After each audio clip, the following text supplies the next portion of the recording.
తెలంగాణలో మొట్టమొదటి factory outlet Mukunda jewellers త్వరలో జూబ్లీహిల్స్ లో గ్రాండ్ ఓపెనింగ్. అన్ని బంగారు ఆభరణాలపై VA 2 to 12% మాత్రమే. త్వరపడండి. ఓకే, అనిల్ గారు, మీరు ఎక్కువగా దళిత్ కార్డును వాడుతున్నారు. వైసీపీ సైనికుని అని చెప్పుకునే మీరు దళిత కార్డ్ని తిరిగి పదే పదే చెప్పాల్సిన అవసరం ఉందా? దళిత కార్డు అనేది ప్రత్యేకించి ఎవడికి ఏ దళితుడికి కార్డు ఉండదు. కార్డు అని కదా, ఎవరైనా ఇప్పుడు అగ్రకులం వాళ్ళు ఉన్నారంటే వాళ్ళని అగ్రకుల కార్డు అంటాం. రాజకీయాల్లో అగ్రకుల కార్డు అని అంటారు, ఎందుకంటే ఇప్పుడు మీరు కూడా అన్నారు రాజకీయాలు ఒకటే చెప్తున్నారు, నేను దళితుడిని, నువ్వు కాదంటావా? కాదండి, ఎవడు కాదంటాడు? దళితుడు 100 సార్లు చెప్తా, నీకు ఇష్టం ఉంటేను, ఇష్టం లేదు షోలలో దూది పెట్టుకో. రాజేష్ మహాసేన ఉన్నాడు. రాజేష్ మహాసేన కూడా మీ గురించి ఇప్పుడే దళితుడు అనే విషయం గుర్తొచ్చిందా? ఇప్పుడు ఎందుకు అంటూ ఆయన కూడా రాజేష్ మహాసేన కూడా దళితుడే గౌరవప్రదంగా టీడీపీ దళితుడు అని మీరు దళితుడు అని ఇబ్బంది పెడితే రాజేష్ మహాసేన కూడా దళితుడే గౌరవప్రదంగానే ఉన్నాను అని చెప్తున్నాడుగా. గౌరవప్రదంగా ఉండటం కాదు, అతను పవన్ కళ్యాణ్ గారిని ఏ విధంగా తిట్టాడో, చంద్రబాబు నాయుడు గారిని లకారాలైతే ఏ విధంగా తిట్టాడో ఒకసారి పాత వీడియోలు చెక్ చేసి చూసుకోమని చెప్పండి. ఈరోజు పవన్ కళ్యాణ్ పార్టీ కానీ, చంద్రబాబు నాయుడు గారి పార్టీ కానీ, జనసేన కానీ, టీడీపీ సోదరులు కానీ అతన్ని గౌరవిస్తున్నారు కాబట్టి అతను అలా రెచ్చిపోతున్నాడు. మళ్ళీ చెప్పండి. పవన్ కళ్యాణ్ పార్టీ సోదరులు కానీ, టీడీపీ పార్టీ సోదరులు కానీ అతన్ని గౌరవిస్తున్నారు కాబట్టి, గౌరవిస్తున్నారా? గౌరవించబట్టే అతను అలా రెచ్చిపోతున్నాడు. ఎందుకు గౌరవిస్తున్నారు? మీరు అన్నట్టు ఒకవేళ కుల వివక్ష ఉంటే రాజేష్ మహాసేన ఎందుకు గౌరవిస్తున్నారు? ఇప్పుడు కుల వివక్షత ఉందా లేదా అతనికి పర్సనల్ గా తెలుసు, ఎందుకంటే అతను కూడా దళితుడే కదా. అతను కూడా వైసీపీ సపోర్టర్ గా ఉన్నాడు, వైసీపీకి పనిచేశాడు. అతను కూడా ఇటువైపు ఉండి అటువైపు అమ్మనా బుద్ధులు తిట్టి వెళ్ళిన పరిస్థితులే. ఏంటి, అతనే శుద్ధపోసం కాదు. ఇవాళ నా గురించి మాట్లాడుతున్నాడు, మాట్లాడండి, లీగల్గా చూసుకుంటాం. అతను చేసిన యూట్యూబ్ ఛానల్స్, అతను నా మీద పెట్టిన వీడియోస్ మొత్తం కూడా అటాచ్ చేసినాం. నన్ను రౌడీ షీటర్ అన్నవాడిని, నన్ను క్యారెక్టర్ అసాసినేట్ చేసి మాట్లాడినోడిని, నన్ను హ్యూమిలేట్ చేసిన వాళ్ళ ప్రతి వీడియో ఛానల్ని నేను లీగల్గా నేను ఏమేమి పరిస్థితుల్లో వాటిని ఎదుర్కొనాలో ఆ పరిస్థితుల్లో నేను ప్రిపేర్ అయిపోయి కోర్టులో అప్లికేషన్లు వేసేసేయటం జరిగింది. ఎందుకంటే కేసులే పెట్టొద్దని ఇచ్చిన హైకోర్టు ఆర్డర్స్ని బేఖాతరు చేస్తూ రౌడీ షీట్ ఓపెన్ చేశారు అంటే దాన్ని ఒత్తాసుగా తీసుకొని రౌడీ షీటర్ అన్న ప్రతి ఒక్కడు రేపొద్దున బొక్కలోకి వెళ్తాడు. మీకు బహుశా తెలియదేమో, ఉత్తరప్రదేశ్లో చాలా సిల్లిగా తీసుకున్నారు ఒక చిన్న విషయం. ఆల్మోస్ట్ ఆల్ కలెక్టర్ దగ్గర నుంచి లీగల్ పొజిషన్లో టాప్ పొజిషన్లో ఉన్న అడిషనల్ అడ్వకేట్ జనరల్ వరకు మొత్తం జైలుకి పోయినారు. 78 మంది. రాజ్యాంగం కానీ జ్యుడిషియరీ వ్యవస్థకి కానీ ఎవరు అతీతం కాదండి. ఎవడబ్బగాడి జాగిరి కాదు, ఎవడబ్బగాడి సొత్తు కాదు. భారతదేశంలో న్యాయస్థానాలు, న్యాయం ఇంకా బతికే ఉంది. బాబాసాహెబ్ అంబేద్కర్ ఇచ్చిన రాజ్యాంగం బతికే ఉంది. కాబట్టే మీ ముందు నేను ఇలా కూర్చొని స్వతంత్రంగా నేను మీతో మాట్లాడగలుగుతున్నాను. ఓకే, ఏంటి రాబోయే రోజుల్లో ప్లాన్? ఎప్పుడు జాయిన్ అవ్వబోతున్నారు వైసీపీలో? త్వరలో ఉంటుందండి. ఖచ్చితంగా ఒక గొప్ప ఉద్దేశంతో, గొప్ప ప్రణాళికతో, ప్రజాక్షేమం కోరి నా జాతి ముద్దు బిడ్డల్ని వేరే లెవెల్లో నేను తీసుకురావడానికి in all aspects, financially, politically వాళ్ళని ఎడ్యుకేట్ చేసి జగన్మోహన్ రెడ్డి గారి ద్వారా సలహాలు తీసుకొని, అండ్ మేనిఫెస్టో నాకు ఇష్టం. Completely it's to the people always. ఒకవేళ వైసీపీ అనిల్ కుమార్కి డోర్స్ క్లోజ్ చేస్తే? వైఎస్ఆర్సీపీ పార్టీ ఎవరికి డోర్స్ క్లోజ్ చేయదండి. డోర్స్ క్లోజ్ చేసే విధంగా జగన్మోహన్ రెడ్డి గారు ఎప్పుడు, అసలు అది జగన్మోహన్ రెడ్డి గారి ఆ పరిస్థితులు ఉండవు. ఆయన జగనే కాదు, డోర్స్ క్లోజ్ చేసే వ్యక్తి జగన్ కాదు. ఎందుకు చెప్తున్నానంటే, దళితులకు పెద్ద పెట్టేసిన పార్టీ వైసీపీ, బీసీలకు పెద్ద పెట్టేసిన party YCP. What is Borugadda Anil Kumar అనేది జగనన్నకు తెలుసు. వాట్ ఈస్ బోరుగడ్డ, ఈ పాయింట్ అసలు బోరుగడ్డ అనిల్ కుమార్ ఏంటి, ఏం తెలుసు? Nothing, a common man, always service to the people. చదువుకున్న వ్యక్తి, 10 సంవత్సరాలు కేంద్ర రాజకీయాల్లోంచి అసలు నేను మిమ్మల్ని ఒక పాయింట్ మీరు పాయింట్ ఆఫ్ వ్యూలో మీరు నన్ను చూడలేదు. ఇప్పుడు నేను ఆల్రెడీ రిపబ్లికన్ పార్టీలో వర్కింగ్ ప్రెసిడెంట్గా ఉన్నా. ఈ ఏపీలో ఎంతమంది తెలుసు రిపబ్లికన్ పార్టీ సరే అబ్బా, నువ్వు అంత కించపరిచి మమ్మల్ని No, మాట్లాడాలి. ఇప్పుడు మీరు లేరు కదా, నేను మీరు పార్టీలో లేరు. వైసీపీ నేను ఇప్పుడు న్యూట్రల్ కించపరిచి మాట్లాడడం కాదు సార్. నన్ను కేంద్ర మంత్రి గారు నన్ను ఒక మాట అడిగారు, నన్ను ఒక స్టేట్మెంట్ రిలీజ్ చేయమన్నాడు ఆయన. నన్ను ఒక స్టేట్మెంట్ రిలీజ్ చేయమన్నాడు రోహిత్, నేను చేయనని చెప్పాను. ఏం స్టేట్మెంట్? అది సాష్టాంగ నమస్కారం కూటమి ప్రభుత్వానికి. నేను చెయ్యను సార్, ప్రెస్ మీట్ పెట్టి ఒక స్టేట్మెంట్ రిలీజ్ చేయరా అన్నారు. నేను చేయను సార్, చేయలేను లేదు సార్. అట్లా మమ్మల్ని తిట్టినారు, మా మీదకి వచ్చినారు, నా ఆఫీసులు తగలబెట్టినారు. ఎట్లా సార్ మీరు చెప్పేది? ఇప్పుడు మనతో అంత కుటుంబంలో సార్, నాతో కాదు సార్, మీకు దండం అని చెప్పిన. రాజీనామా ఇచ్చేసిన ఆ రోజే. నేను ఆ స్టేట్మెంట్ రిలీజ్ చేసి ఉంటే 22 కేసులు నా మీద ఎందుకు పడతాయి? ఈ పొద్దు కారుమూరి వెంకటరెడ్డి మీరు రాజీనామా ఇవ్వడం అంటే రిపబ్లికన్ పార్టీని కించపరచడం కదా. నేను రిపబ్లికన్ పార్టీని కించపరిచాను అన్నారు కదా. ఎస్, ఏపీలో ఎవరికి తెలియదు రిపబ్లికన్ పార్టీ. వైసీపీ బలమైన పార్టీ. నేను అనిల్ కుమార్ రిపబ్లికన్ పార్టీ నీకు తెలియకపోతే ఇంకెవరు తెలియదు. బోర్గడ్డ అని అంటే చాలా మందికి తెలియదు. ఎప్పుడైనా పార్టీ చేసింది. సరేలే బా, మేము దళితులమే, డబ్బు లేని వాళ్ళు, మా కాడ పేపర్ లేదు, మా కాడ ఏ పేపర్ సంస్థలు లేవు. నేను చెప్తున్నాను స్వామి, మాట్లాడి, నా కాడ ఏ పేపర్ లేదు, నా కాడ 100 కోట్లు బ్లాక్ మనీ లేదు. నేను ఏ పేపర్ ఛానల్ కానీ ఏ ఎలక్ట్రానిక్ మీడియాని బేస్ చేసుకొని ఏ పైరువీలు చేసుకొని 100 కోట్లు డబ్బు సంపాదించుకోలేదు. మేము పేదోళ్ళమే, దళితులమే, అట్టడుగు అనగానిన వర్గానికి చెందిన ఒక దళితుడుగా రిపబ్లికన్ పార్టీ వర్కింగ్ ప్రెసిడెంట్ గా నేను 12,58,000 మెంబర్షిప్స్ కట్టించిన వాడిని. నీకు రిపబ్లికన్ పార్టీ ఎవరికి తెలుసని నీ కింద ఇంటికి సమానం తీసేసినావు. రిపబ్లికన్ పార్టీ పెట్టింది బాబాసాహెబ్ అంబేద్కర్ గారు ఆయన స్వహస్తాలతో 1952-53 సంవత్సరంలో ఆయన నడుచుకుంటూ వెళ్ళి రిజిస్టర్ ఆఫీస్కి ఆ పార్టీ బైలాస్ తయారు చేసి రిజిస్ట్రేషన్ చేసి ఆయన స్వహస్తాలతో ఈ పార్టీ అలాంటి రిపబ్లికన్ పార్టీకి మీరు ఎందుకు రాజీనామా చేశారు? ఇప్పుడు రిపబ్లికన్ పార్టీ గొప్పది. రిపబ్లికన్ పార్టీ వ్యవస్థాపకులుగా ఉన్న అంబేద్కర్ గారి ఆశయాలు గొప్పవి. రిపబ్లికన్ పార్టీ వ్యవస్థాపకులుగా ఉన్న వారి కుటుంబీకులు ప్రకాష్ అంబేద్కర్ గారు కానీ ఇంకా వేరే వారి సంతానం కానీ వారి ఆశయాలు చాలా గొప్పవి. ఆ విధంగానే రామదాస్ అత్వాలే గారు కూడా మంచి వ్యక్తే. నేను ఏమంటున్నానంటే ఆయన కాంగ్రెస్లో ఎంపీగా చేశారు, కాంగ్రెస్కి మద్దతు ఇచ్చారు. చిన్న వయసులోనే కాంగ్రెస్ పార్టీ మంత్రి పదవి ఇస్తే అనుభవించిన వ్యక్తి ఆయన. మహారాష్ట్రలో ఈజ్ ఎ గ్రేట్ లీడర్.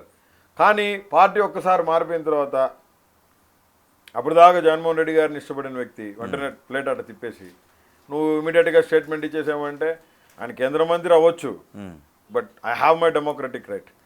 నేను ఒక స్ఫూర్తిదాతగా తీసుకొని ముందుకు పోతున్న వ్యక్తి. మొన్నటిదాకా నాకు ముఖ్యమంత్రి జగన్మోహన్ రెడ్డి గారే, ఇప్పుడు చంద్రబాబు నాయుడు గారు నా ముఖ్యమంత్రి.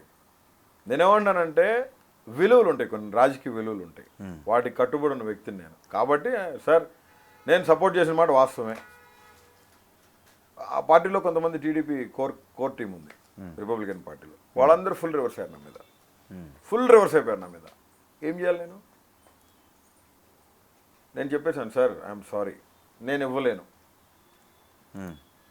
రాజీనామా చేశాను. నేను నా రాజీనామా ఎంతవరకు యాక్సెప్ట్ చేయలేదు. లోకల్ బాడీ టీడీపీ సానుభూతి పరులు ఎవరో ఉన్నారు చాలామంది, వాళ్ళు ప్రెస్ మీట్లు పెట్టి సునకానందం పొందినారు అనిల్ని పార్టీలోంచి తీసేసినామని. స్టిల్ ఇప్పుడు నేను ఫోన్ చేసినా కేంద్ర మంత్రి నా ఫోన్ లిఫ్ట్ చేస్తారు సార్, ఇప్పుడు చేస్తాను, నా బాగుక్షేమాలు కనుక్కుంటా ఉన్నారు. మరి మీరు ఎంత కష్టంలో ఉన్నప్పుడు రిపబ్లికన్ పార్టీ ఏమైపోయింది? బీజేపీపై ఒత్తిడి తీసుకుని రాలేదా? కేంద్ర మంత్రి ఏమైపోయారు? ట్రై చేశారండి, అత్వాలే గారు చంద్రబాబు నాయుడు గారితో ట్రై చేశారు, మాట్లాడానని చెప్పారు, ప్రెస్ మీట్ పెట్టమన్నారు. నేను అందుకే ప్రెస్ మీట్ పెట్టలేక నేను సార్ అయితే నా బెయిల్స్ కూడా మానిటర్ చేశారు. అబద్ధం ఎందుకు, నా సిస్టరు నా వైఫ్ ఇద్దరు టచ్లో ఉన్నారు. సార్ ఎప్పుడు కాల్ చేస్తూ ఉండేవాళ్ళు, పాపం సార్ మాట్లాడుతూ ఉన్నారు చాలా. సార్ బాంబే నుంచి కూడా ఒక 2 మనుషుల్ని పంపించారు ములాఖాత్కి, కానీ నాకు ములాఖాత్ ఇవ్వలేదు. ఒక్కటి జరగాల్సిన నష్టం జరిగిపోయింది రోహిత్. ఫిజికల్గా మెంటల్గా ఆడేసుకున్నారు. నరక యాతన, ఏ మనిషి పడని నరక యాతన. ఒక మనిషి అంత భయంకరంగా క్యారెక్టర్ అసాసినేట్ అయ్యి ఫిజికల్గా కూడా అసాసినేట్ అయ్యే పరిస్థితులకి తీసుకొచ్చారు. ఆ ప్రెషర్ అంతా కుటుంబం మీద కూడా వేశారు.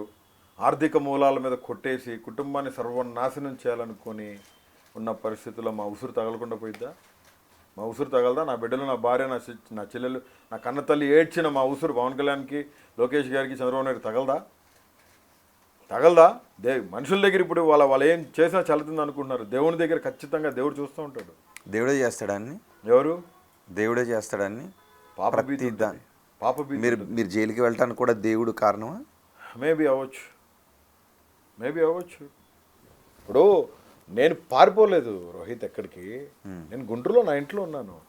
నేను కూడా పారిపోయి న్యూజిలాండ్, లండన్ వెళ్ళగలను. నాకు సోర్సెస్ ఉన్నాయి చాలా. నేను పారిపోతే నా కింద ఉన్న టీంని ఎత్తేస్తారు. నిరుపేదలు వాళ్ళు, మొత్తం దళితులు నా కాడ ఉండింది. కనీసం బెయిల్ పెట్టుకొని బయటకు వచ్చే పరిస్థితుల్లో కూడా ఏం లేదు. వాళ్ళు నెల జీతమే బతికే వాళ్ళు, నా దగ్గర పనిచేసేవాళ్ళు, నా మీద అభిమానంతో నా దగ్గర ఉన్నోళ్ళు పరిస్థితులు వాళ్ళు. నేను పారిపోతే నా క్యాడర్ ఏమనుకుంటుంది? నేను పారిపోతే వాళ్ళే ఏమనుకుంటారు? అనిల్ గారు మీరు తప్పించుకుని తిరగలేదా? ఎవరు? మీరు. ఎక్కడ తప్పించుకుని తిరిగాను? ఫస్ట్ 15 to 20 days, 18 days నేను రామదాస్ సత్వాల గారి దగ్గరే ఉన్నాను. ఆ తర్వాత నేను గుంటూరు వచ్చాను. గుంటూరులోనే ఉంది. నన్ను అరెస్ట్ చేసిన గుంటూరు మా ఇంట్లోనే కదా. నన్ను అరెస్ట్ చేసిన గుంటూరు మా ఇంట్లోనే, పెంట్ హోమ్లో నేను ఉన్నాను, రెస్ట్ చేసుకుంటాను అనుకుంటున్నారు. అసలు ఖచ్చితంగా నేను ప్రిపేర్ అయి కూర్చున్నాను. గుంటూరులో ఉంటే ఎత్తుకుంటేటుంటారు స్వామి. పోలీసు వాళ్ళు తలుచుకుంటే కబ్రస్థాన్లోనే లేపుకొస్తారు. కబ్రస్థాన్లో నువ్వు దాక్కొని ఏదైనా సమాధిపేటలో దాక్కొని లోపల ఉన్నా సరే నా నుంచి లేపుకొచ్చేస్తారు. దట్ ఈస్ వాట్ అంటే ఆర్ సిస్టమ్. తప్పించుకోవాలని నేను ఎప్పుడు అనుకోలేదు రోహిత్. ఒకటి, ఇంత భయంకరమైన హింస ఉచ్చబోస్తారు మీద, ఉమ్ములు వస్తారు మీద, కూడుపెట్టకుండా ఆకలితో అటు సంపరు పెడ విరగడైపోయింది అనుకుని ఈ బాధలు పడలేమని చెప్పి ఏడ్చుకొని అసలు ఊపిరి బిగబట్టేసుకుందాం. అసలు ఏంది ఇది? ఉచ్చబోయటం ఏంది రోహిత్? అసలు ఉచ్చబోసేది ఏందబ్బా? ఒక మనిషి మీద ఉచ్చబోసేదానికన్నా అంతకంటే గౌరవం ఇంకేమైనా ఉందా? ఏ పార్టీ ఉన్న ఒక మనిషిని అలా చేయటం కరెక్ట్ కాదు రోహిత్. అది కరెక్ట్ కాదు. ఉచ్చబోయటం, దొడ్లు నమ్మలేకపోతున్నాను నేను. బాత్రూమ్ పక్కన కూర్చొని భయంకరంగా అది వాసన వస్తున్నా కానీ ఫుడ్ అక్కడే తినమనేవాళ్ళు. ఆ సెల్ డోర్ తీసేవాళ్ళు కాదు సార్. వామిటింగ్ వచ్చేసి అదే అన్నంలో, తిన్న అన్నంలోనే కక్కున్న పరిస్థితులు తెలుసా. నేను అన్నం తిని వెంటనే ఆ పేపర్ ప్లేట్లో కక్కేసిన పరిస్థితి. 2-3 కానిస్టేబుల్స్ కళ్ళనీళ్ళు పెట్టుకున్న పరిస్థితులు ఉన్నాయి. అతి భయంకరమైన పరిస్థితులు. ఎవడో పగోడు కాదు, శత్రువు కాదు, ఎవడికి ఈ పరిస్థితులు రాకూడదు. అతను ఏమంటాడు కస్టడీలో, మాకు కావాల్సినట్టు నువ్వు ఒప్పుకో. ఏం ఒప్పుకోవాలి? ప్రతి కస్టడీలో 4 పేపర్లు ఇవ్వటం. నువ్వు ఏం మాట్లాడావో, నువ్వు ఏం చేసావో, నువ్వు చీఫ్ జస్టిస్ మీద కేసు పెట్టిన విషయం అదంతా కూడా జగన్ సారే చేయమన్నారు. భారతమ్మ చెప్పింది. అసలు నేను వాళ్ళని ఎప్పుడు కలవలా. పెట్టారా సంతకం? పెట్టారా? నేను ఎందుకు పెడతాను సంతకం? నేను చేయని పనికి నేను పెడతాను సంతకం? నేను పెద్ద కేకలు పెట్టండి. నా లీగల్ కౌన్సిల్ నా దగ్గరికి పంపించండి. కానీ నిజంగా జైల్లో ఆ పేపర్లు తీసుకొచ్చి పెట్టమన్నారా? పెడితే దేనికి యూజ్ చేసుకుంటారు? వ్యాలిడ్ కస్టడీలో ఖచ్చితంగా ఇవన్నీ చేపించిందితో పార్టీ అధిష్టానం జగన్మోహన్ రెడ్డి గారు, భారతమ్మ. ప్రభుత్వం ఉండంగా, ఆయన ముఖ్యమంత్రిగా ఉండంగా నేను ఏ రోజు ఆయన గడప దొక్కి అన్న నాకు ఈ పని కావాలని కానీ, అన్న నాకు ఏమైనా పని చెప్పింది కానీ ఏ పొద్దు లేదు. ఆయన ఎప్పుడు అట్లా తిట్టమని చెప్పడు. ఆయన ఎప్పుడు ఎవరిని ఇబ్బంది పెట్టమని చెప్పడు. జగన్మోహన్ రెడ్డి గారు పగోడిని కూడా ప్రేమిస్తాడు. అట్లా ప్రేమించినాడు కాబట్టే రాజారెడ్డి గారిని చంపినోళ్ళు ఆయన కళ్ళ ముందు తిరుగుతూనే ఆయన ఇడిచినాడు. ఇది మాత్రం వాస్తవం చెప్తున్నాను. జగన్మోహన్ రెడ్డి గారు ఆయన పరిస్థితుల్ని అధిగమించాలని, ఖచ్చితంగా ఆయన మళ్ళీ 2028లో ఎన్నికలు వస్తే, 2029 ఎన్నికలు వస్తే ఆయన ముఖ్యమంత్రి అవ్వాలని ప్రజలు ఆకాంక్ష, ప్రజల మనోభావాలు దెబ్బతినకుండా సుపరిపాలన వాళ్ళకి మళ్ళీ అందిస్తారని, వాటిలో నేను కూడా ఒక పాలిభాగస్తుని అవుతానని, ఆయన సైనికుడిగా, ఆయన సైన్యంలో నేను ఒక మనిషిగా, ఒక వ్యక్తిగా, ఒక సైనికుడిగా ఖచ్చితంగా పనిచేస్తాను. ఖచ్చితంగా మాటిస్తున్నా, మీరు ఒక కొత్త అనిల్ని, ఒక మంచి అనిల్ని చూడబోతున్నారు. Right, thank you very much Anil గారు. నిజంగానే ఒక కొత్త అనిల్ని, ఒక మంచి అనిల్ని చూడాలని మేము అనుకుంటూ ఉన్నాం. ఎందుకంటే ఇక్కడికి వచ్చినప్పుడు మీకు సంబంధించిన స్నేహితులు కొంతమంది చెప్పారు, అనిల్ని సోషల్ మీడియాలో కనిపించే అనిల్ వేరు, మామూలుగా మా మధ్య తిరిగే అనిల్ వేరు అని. సో ఎక్కువ మంది సోషల్ మీడియాలో కనిపించే అనిల్ని చూస్తే ఒక రకంగా కనబడుతుంటుంటారు, ఆఫ్లైన్లో మాట్లాడినప్పుడు ఇంకో అనిల్ కనబడుతున్నారు. సో రీజన్స్ ఏమైనప్పటికీ మీరు మారని చెప్తున్నారు. సో మారాలని కోరుకుంటాను. ఫైనల్ క్వశ్చన్, మీకు ఇంకా ఏమన్నా అరెస్ట్ భయాలు ఉన్నాయా? ఇప్పటికీ ఇంకేమన్నా భయాలు ఉన్నాయా? లేదండి, ఎందుకంటే ఇప్పుడు ఒకటే చెప్తున్నాను, వాట్ ఆల్ ఐ ఫేస్డ్,